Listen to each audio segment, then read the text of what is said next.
When people think of energy storage, they think of the power that is stored in batteries. But there is a lot more than just batteries.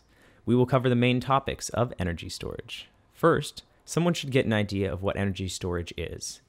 Compressing a spring and letting it go is energy storage. When the spring is compressed, it's storing energy. When you let go, the energy is released. Energy storage is very important to people that use electricity. Throughout the day, people may consume different amounts of electricity between the various different appliances they may be using in the home or workplace. When the demand for electricity becomes more than the grid can supply, that extra energy needs to come from somewhere to supply the demand. If electricity isn't used when it is produced, it is lost. This is where energy storage comes into play. The electricity can be stored and used later. One example is of this air conditioning during a really hot day. Air conditioners use a lot of energy for a short period of time. Instead of turning on extra power plants, the extra power could come from an energy storage. Another example is when power is created by windmills. Windmills normally make power at night. That is great, but people don't really use energy at night. Energy storage can hold that power until day when it is needed more. The first form of energy storage that we will discuss is batteries. Batteries are made of a number of voltaic cells. Each cell has two half cells, which can have an electrolyte, anions, cations, and electrodes. Batteries work by converting electrical power into chemical power for stored energy. Then, when needed, the battery can be used to turn that stored chemical energy into electricity via a chemical reaction. Batteries have their pros and cons, just like everything else. As a pro, the battery can be smaller than most other forms of energy storage and built into communities with little to no visual pollution. As a con, however, the battery does have a lifespan that can run out and need to be replaced. Then we have the task of disposal.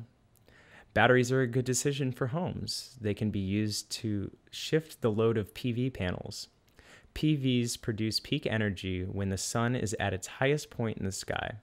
Most people don't use most of their energy when the sun is at its highest point. Most people use energy when they get home from work. Batteries can store the energy from high PV energy production to when people get home. Batteries are good for short-term energy storage. Another form of energy storage is compressed air. This consists of a compressor, generator, and abandoned natural gas as well. Windmills generate power at night. That energy is used to power compressors. The compressors fill abandoned gas with air. The well consists of a porous rock that is airtight. The air pressure in the cavern gets really high. When the demand for electricity is high, this air can be released up through pipes to an air turbine to produce electricity to be output to the grid. A con of this system, however, is that it needs to be built around an abandoned natural gas well, and transmission line may need to be very long to reach the site. Compressed air is good for larger energy storage. Several megawatts can be stored underground. This energy can be used by an electric company for all their customers. Compressed air can be used to balance out the peak of energy usage for the day, or it can be used to generate power for a long period of time, like when the power outages. Compressed air storage is very attractive because the energy can be stored for cheap. Nothing needs to be built. The underground caverns already exist naturally. Also, there are many locations, and there are all across the U.S. Compressed air is also the cheapest form of energy storage. Hydro-pumped storage is much like the compressed air method in reverse. During off-peak hours, water is pumped into an elevated storage tank or pre-existing pond from a lower holding tank. When the need arises for extra power, the water can be released through pipes to turbines like in a dam to produce electricity. The power generated by the water flowing through the turbine is then transmitted to the grid to meet the needs of the people. This system is nice because the water can be pumped from high to low for many days.